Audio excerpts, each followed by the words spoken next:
अस्सलाम वालेकुम dear students. हम पढ़ रहे हैं 9th केमिस्ट्री, जिसमें हम कंटिन्यू करेंगे चैप्टर नंबर 4, जिसका नाम है केमिकल बॉन्डिंग। अपनी इस वीडियो में हम कवर अप करेंगे एक और टाइप ऑफ केमिकल बॉन्ड, जिसका नाम है कोऑर्डिनेट कोवेलेंट बॉन्ड।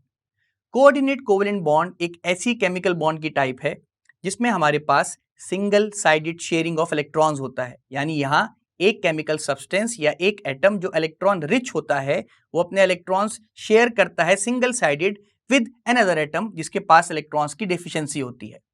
इसे डेटिव बॉन्ड भी कहा जाता है। इसे डेटिव बॉन्ड कहने की वजह यह है कि डेटिव वर्ड के लिटरल मीनिंग है टू रिसीव समथिंग। तो क्योंकि यहाँ पे एक एटम दूसरे एटम से इलेक्ट्रॉन्स रिसीव कर रहा होता है, लिहाजा इसे डेटिव बॉन्ड भी कहा जाता है। आइए जरा कोऑर्डिनेट कोवेलेंट बॉन्ड की टेक्निकल डेफिनेशन देखते हैं और इसकी टेक्निकल एक्सप्लेनेशन समझते हैं। तो according to the theory, the type of chemical bond which is formed between atoms by single sided sharing of electrons। यहाँ पे जो single sided shared pair of electrons होंगे उन्हें लोन पेयर भी कहा जाता है। From one chemical substance to another chemical substance is termed as coordinate covalent bond. It is formed due to the sharing of lone pairs between two atoms। जाहिर ही सी बात है, यहाँ जो single sided sharing of electrons हो रही है, यहाँ atoms का डिसिमिलर होना जरूरी है। जब भी तो एक एटम जो कि इलेक्ट्रॉन रिच है वो दूसरे एटम जो कि इलेक्ट्रॉन डेफिशिएंट है उसे lone pair single sided share करेगा। It is represented by an arrow in which head of an arrow represents acceptor atom and tail of an arrow represents donor atom. यानी जिस तरफ arrow की tell होगी वो donor side होगी और जिस तरफ एरो का हेड होगा वो एक्सेप्टर साइड होगी। The coordinate covalent bond is formed between those atoms in which one atom is electron pair donor, जिन्हें मिस्टर लुइस ने लुइस बेस भी कहा है, and another atom is electron pair acceptor, जिन्हें mister Louis ने Lewis acid भी कहा है। लुइस बेस और लुइस एसिड ऐसी केमिकल सब्सटेंसेस हैं जो लोन पेयर डोनेट करती हैं और लोन पेयर एक्सेप्ट करती हैं रिस्पेक्टिवली। यानी अकॉर्डिंग टू मिस्टर लुइस, जो केमिकल सब्सटेंस भी लोन पेयर डोनेट करेगी वो उनके मुताबिक बेस है, और अकॉर्डिंग टू मिस्टर लुइस जो केमिकल सब्सटेंसेस भी वो लोन पेयर एक्सेप्ट करेंगी वो उनके मुताबिक लुइस एसिड्स हैं। आइए जरा कोऑर्डिनेट कोवेलेंट बॉन्ड से रिलेटेड कुछ एग्जांपल्स भी देखते हैं। इसमें सबसे पहली एग्जांपल है फॉर्मेशन ऑफ अमोनियम आइन इन अमोनियम क्लोराइड। स्टूडेंट्स, यहाँ पे आपको एक केमिकल इक्वेशन दिख रही होगी जिसे हमने स्ट्रक्चर वाइज भी एक्सपेंड करके लिखा है। ये हमारे पास मौजूद है अमोनिया गैस। क्योंकि नाइट्रोजन ग्रुप 5A का मेंबर है तो लिहाजा इसके पास 5 इलेक्ट्रॉन्स होते हैं अपने वैलेंस शेल में, और हाइड्रोजन ग्रुप 1A में फिलहाल रख दिया जाता है तो इसके आखिरी शेल में 1 इलेक्ट्रॉन होता है।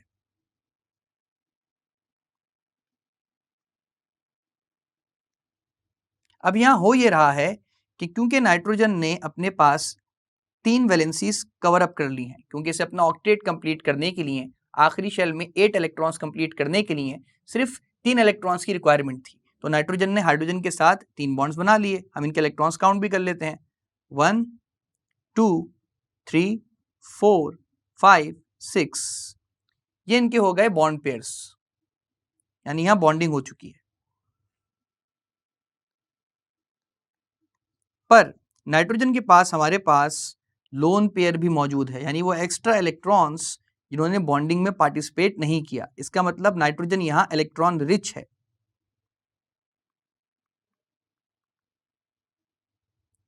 अगर इस नाइट्रोजन के पास कोई H पॉजिटिव आइन आ जाता है, यानी कोई प्रोटॉन आ जाता है जो कि इलेक्ट्रॉन डेफिशिएंट है, यानी इसमें इलेक्ट्रॉन की कमी है, तो नाइट्रोजन अपने लोन पेयर के साथ सिंगल साइडेड शेयरिंग करेगा, जिसे हम एरो से रिप्रेजेंट कर रहे हैं। आपको दिख भी रहा होगा ये एरो, ये रहा जनाब एरो, और हमारे पास बन जाता है अमोनियम आइन। क्योंकि नाइट्रोजन ने सिंगल साइडेड शेयरिंग की है, इसके पास अपना एक इलेक्ट्रॉन होता था जो इसने हाइड्रोजन के साथ शेयर कर लिया, तो नाइट्रोजन के पास डेफिशिएंसी हो गई, और इलेक्ट्रॉन की डेफिशिएंसी को हम पॉजिटिव सेंटर से रिप्रेजेंट करते हैं। जब भी अमोनिया कन्वर्ट हो गई अमोनियम आयन में, और यहां पे मौजूद है coordinate covalent bond, coordinate covalent bond. आइए जरा मजीद टेक्निकल डिस्कशन करते हैं। नाइट्रोजन ने क्योंकि यहां लोन पेयर डोनेट करके सिंगल साइडेड शेयरिंग की, तो नाइट्रोजन कहलाएगा donor. Nitrogen acts as a lone pair donor, जबकि H पॉजिटिव आइन यहां पे लोन पेयर एक्सेप्ट कर रहा है, तो H पॉजिटिव आइन कहलाएगा लोन पेयर एक्सेप्टर। और ये बात भी हमें दिख रही है, बॉन्डिंग के दौरान एरो की टेल नाइट्रोजन की तरफ है और एरो का हेड हाइड्रोजन की तरफ है। क्योंकि ये हाइड्रोजन आया था HCl से, तो आपके पास ओवरऑल एक कंपाउंड बन जाएगा अमोनियम क्लोराइड। तो इसका मतलब कोई भी आपसे पूछे कि अमोनियम क्लोराइड में अमोनियम आयन में कौन सी बॉन्डिंग मौजूद है, तो बगैर किसी झिझक के आपका जवाब होगा कि ammonium ion contains coordinate covalent bond और डेटिव बॉन्ड। आइए एक और एग्जांपल देखते हैं कोऑर्डिनेट कोवेलेंट बॉन्ड की। फॉर्मेशन ऑफ हाइड्रोनियम आयन, इसे एसिडुलेटेड वाटर भी कहते हैं, यानी जब पानी में एसिड की मिकदार ज्यादा हो जाए। H2O वाटर का केमिकल फॉर्मूला है, हमें पता है ये बात, जिसे हमने एक्सपेंड करके आपके सामने लिखा है। क्योंकि ऑक्सीजन ग्रुप 6 का मेंबर है, तो लिहाजा इसके आखिरी शेल में 6 इलेक्ट्रॉन्स होते हैं। हाइड्रोजन के आखिरी शेल में 1 इलेक्ट्रॉन होता है। तो आप देख सकते हैं कि यहाँ ऑक्सीजन के पास 2 एक्स्ट्रा लोन पेयर्स मौजूद हैं, यानी नॉन बॉन्डिंग इलेक्ट्रॉन्स मौजूद हैं। सिमिलरली बिल्कुल अमोनिया गैस की तरह अगर वाटर के पास भी कोई H पॉजिटिव आयन आ जाएगा, तो ये ऑक्सीजन अपना एक loan pair single sided share करेगा इस H पॉजिटिव के साथ, और ये वाटर कन्वर्ट हो जाएगा हाइड्रोनियम आयन में, जो कि H2O इसका केमिकल फॉर्मूला था। अब ये हो जाएगा H3O पॉजिटिव। और वही पुराना कॉन्सेप्ट, क्योंकि ऑक्सीजन के पास एक इलेक्ट्रॉन हुआ करता था जो कि इसने शेयर कर लिया हाइड्रोजन के साथ, तो इलेक्ट्रॉन की डेफिशिएंसी को हम पॉजिटिव सेंटर से रिप्रेजेंट करते हैं। इस वजह से H3O पे पूरा पॉजिटिव चार्ज आया, ये बन गया हाइड्रोनियम आयन। और यहां पर अगर हम टेक्निकल डिस्कशन करें, तो क्योंकि एरो की टेल ऑक्सीजन एटम की तरफ है, तो यहां डोनर एटम कौन है जनाब? Oxygen atom, acts as lone pair donor. और H पॉजिटिव आइन कौन है यहाँ पे? Lone pair acceptor. अगर लुईस की कॉन्सेप्ट को भी देखें, तो जो लोन पेयर डोनेट करता है वो कहलाता है लुईस बेस। तो अमोनिया यहाँ पे है Lewis base in the formation of ammonium chloride, और H पॉजिटिव आपके पास है Lewis acid. Similarly hydronium ion की फॉर्मेशन में जो वाटर का ऑक्सीजन है, ये है आपके पास लुईस बेस, और जो H पॉजिटिव आयन है वो है आपके पास लुईस एसिड। तो ये तो थी इंतहाई अहम एग्जांपल्स कोऑर्डिनेट कोवेलेंट बॉन्ड से रिलेटेड, एक formation of ammonium ion in ammonium chloride and formation of hydronium ion during the preparation of acidulated water, यानी जिसमें थोड़ी तेजाबियत पाई जाए। प्रॉपर्टीज भी देख लेते हैं कोऑर्डिनेट कोवेलेंट कंपाउंड्स की। इनकी प्रॉपर्टीज इंटरमीडिएट होती हैं between covalent compounds and ionic compounds. अब जैसे कि हमने अपनी प्रीवियस वीडियोस में पढ़ा था कि आयनिक कंपाउंड्स के मोस्टली मेल्टिंग और बॉइलिंग पॉइंट की वैल्यूज बहुत ज़्यादा होती हैं, और कोवेलेंट कंपाउंड्स की इनके मुकाबले में, आयनिक कंपाउंड्स के मुकाबले में मेल्टिंग और बॉइलिंग पॉइंट की वैल्यूज खासी कम होती हैं, सिवाय कुछ एक्सेप्शंस के, जिसमें कार्बन, गिरिफाइड, डायमंड वगैरह हमने पढ़े थे। पर जो कोऑर्डिनेट कोवेलेंट बॉन्ड हैं, इनके मेल्टिंग और बॉइलिंग पॉइंट की वैल्यूज इंटरमीडिएट होती हैं between ionic and covalent compounds. इसी तरह ये सॉल्युबल होते हैं वाटर में, पर इतने ज़्यादा नहीं होते, स्पेरिंगली सॉल्युबल होते हैं, पार्शियली सॉल्युबल होते हैं, जबकि ये ऑर्गेनिक सॉल्वेंट्स में आराम से सॉल्युबल हो जाते हैं। लिहाजा इनकी इलेक्ट्रिकल कंडक्टिविटी भी इतनी अच्छी नहीं होती जितनी आयनिक कंपाउंड्स की होती है एज इलेक्ट्रोलाइट्स। तो ये भी पुअर इलेक्ट्रोलाइट्स होते हैं, लेकिन ये आयनिक कंपाउंड्स की तरह अच्छे इलेक्ट्रोलाइट्स नहीं होते। आइए ज़रा प्रॉपर्टीज इन डिटेल भी देख लेते हैं। इनकी फिजिकल स्टेट्स मोस्टली लिक्विड्स और गैसेज होती हैं। मेल्टिंग पॉइंट, बॉइलिंग पॉइंट की वैल्यूज इनकी कंपैरिजन में जो हमने पढ़ा था, higher than that of covalent compounds but lower than that of electrovalent या ionic compounds. Since they have semi-ionic nature, they are poor conductors of electricity. They are sparingly यानी partially, कुछ mediocre range में soluble in water, but highly soluble in organic solvents because they have semi-polar behavior just like polar covalent molecules. तो इस behalf पे ये थी एक detailed explanation about coordinate covalent bond with examples and properties.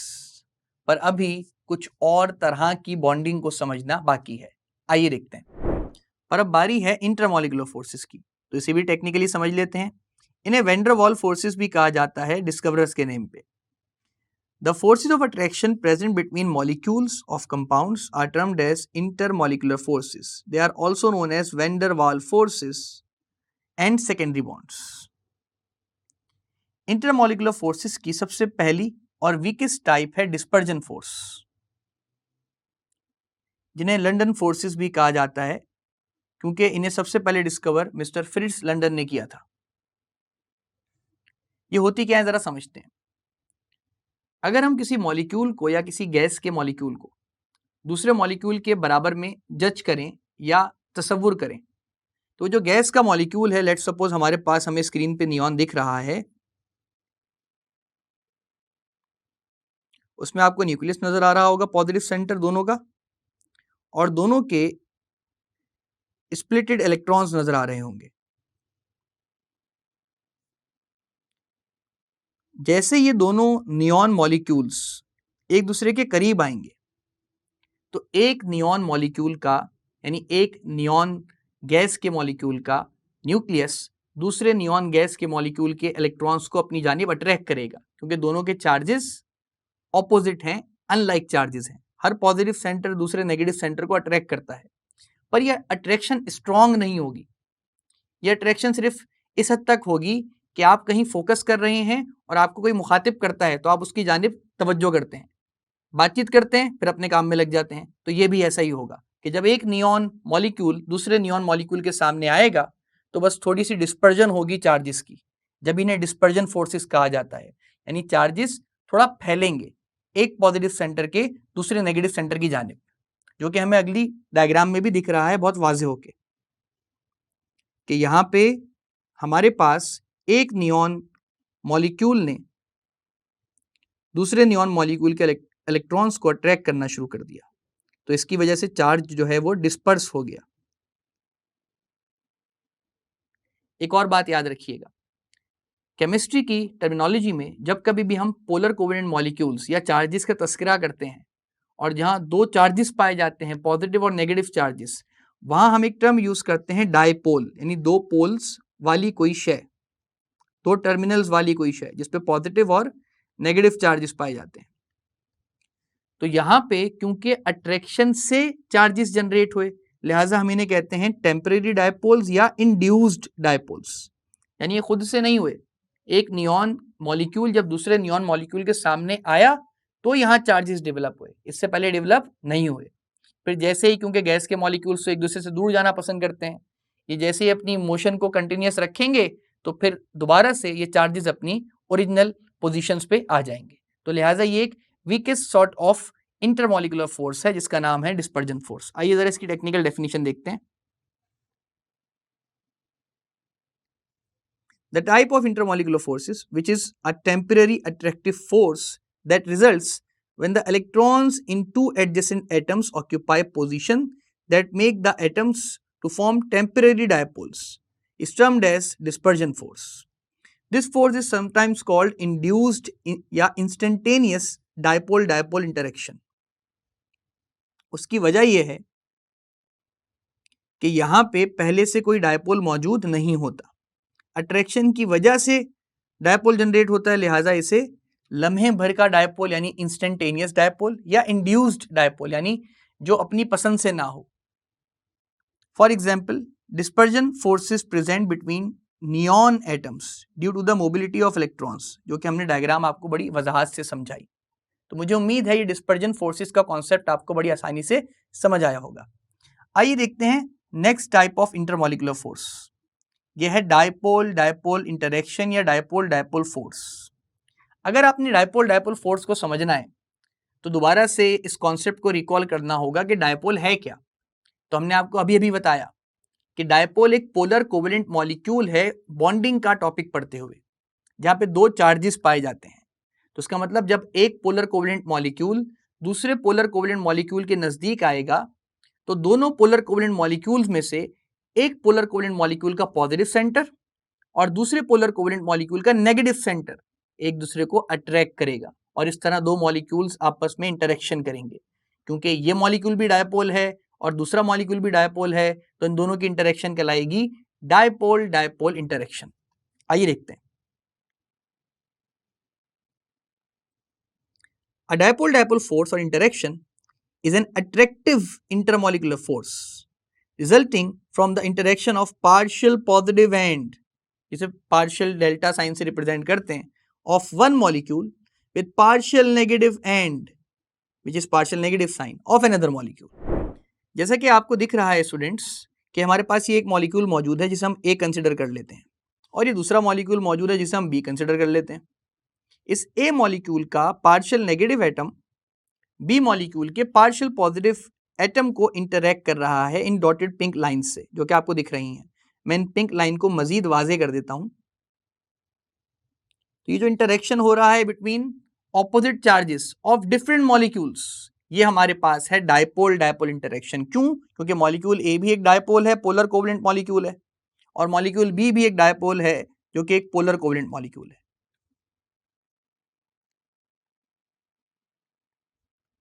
Dipole का मतलब bonding का topic पढ़ते हुए polar covalent molecule.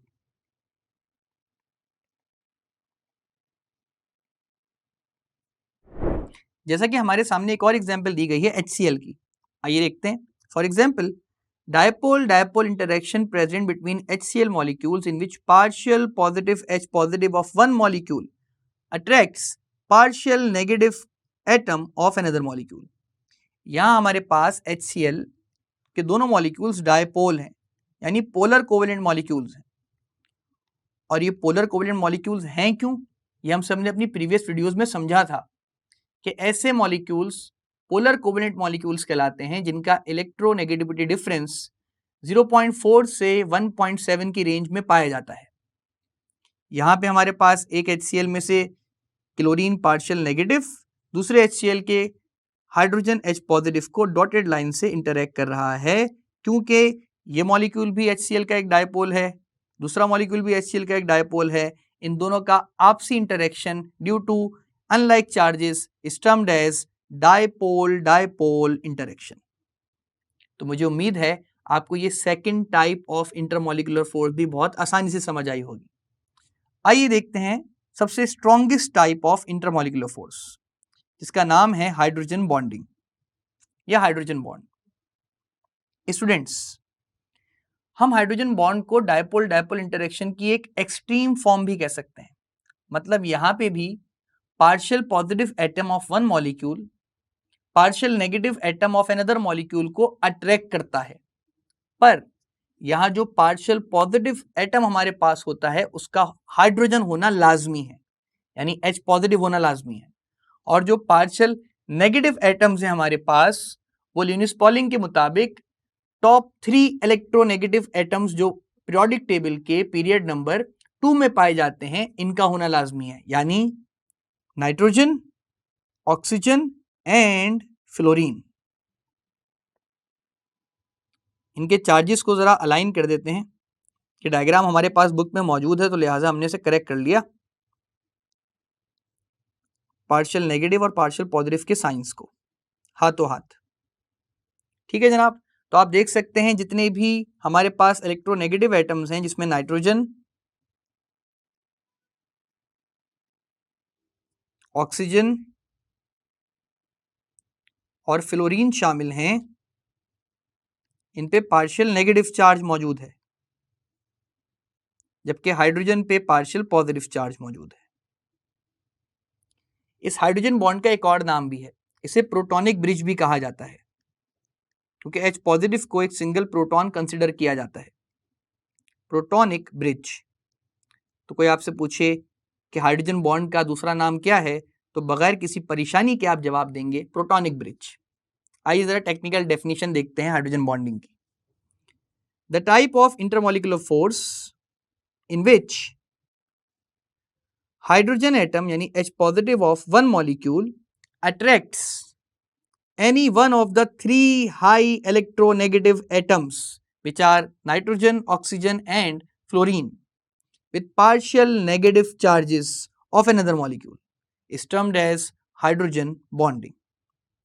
It is also known as protonic bridge and it is represented by dotted lines. This force is so strong enough to cause two or more molecules to associate in larger clusters. Clusters कहते हैं bunch को. For example, H2O NH times, hydrogen fluoride NH times और ammonia NH times. ये MCQs के लिए बहुत important है। अक्सर पूछा जाता है which one of the following molecule contains hydrogen bonding। तो ये तीन मॉलिक्यूल्स तो आपको जहन में होने चाहिए, एक वाटर, एक अमोनिया और एक हाइड्रोजन फ्लोराइड।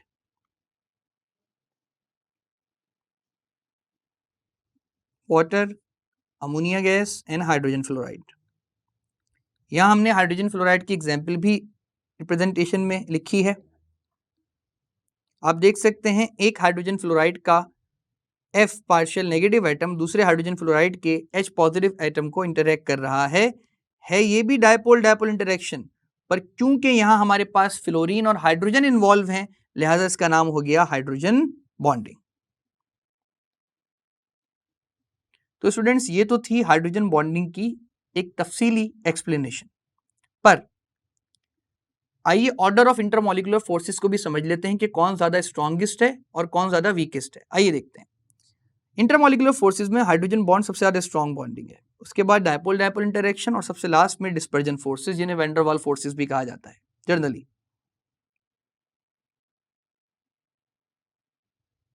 इसी के साथ साथ एक ओवरऑल बॉन्ड पैटर्न भी मैं आपको बता देता हूं कि इंट्रामॉलिक्यूलर फोर्सेस ये एमसीक्यूज के लिए खासा इंपॉर्टेंट है।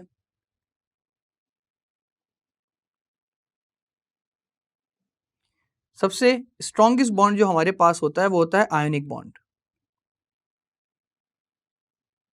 उसके बाद हमारे पास होता है मेटालिक बॉन्ड,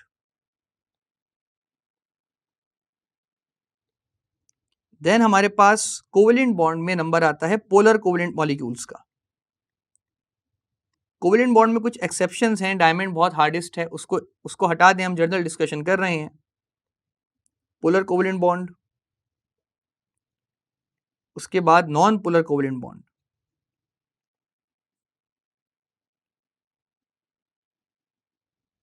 यहां पे इन बिटवीन मैं डेटिव बॉन्ड का तस्करा भी कर लेता हूं जो मेटालिक बॉन्ड जैसा ही होता है थोड़ा बहुत।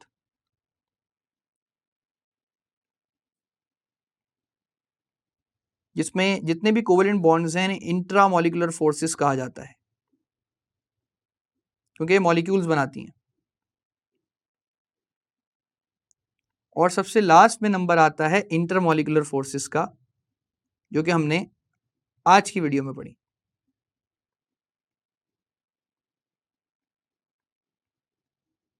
तो ये पैटर्न आपने याद रखना है, ionic bond, metallic bond, then dative bond, फिर पोलर कोवेलेंट बॉन्ड, फिर नॉन पोलर कोवेलेंट बॉन्ड यानी तमाम इंट्रामॉलिक्यूलर फोर्सेस, और सबसे लास्ट में इंटरमॉलिक्यूलर फोर्सेस जिसमें hydrogen bond, dipole dipole interaction और डिस्पर्जन फोर्सेस का पैटर्न मौजूद है। स्टूडेंट्स यहाँ चैप्टर नंबर 4 जिसका नाम है केमिकल बॉन्डिंग अपने इख्तिताम को पहुंचता है। मुझे उम्मीद है एटम्स और मॉलिक्यूल्स के दरमियान इन लिंकेजेस को आपने बहुत आसानी से और बखूबी समझा होगा। मैं मिलता हूं आपसे अपकमिंग वीडियोस में। Until then keep understanding and exploring chemistry.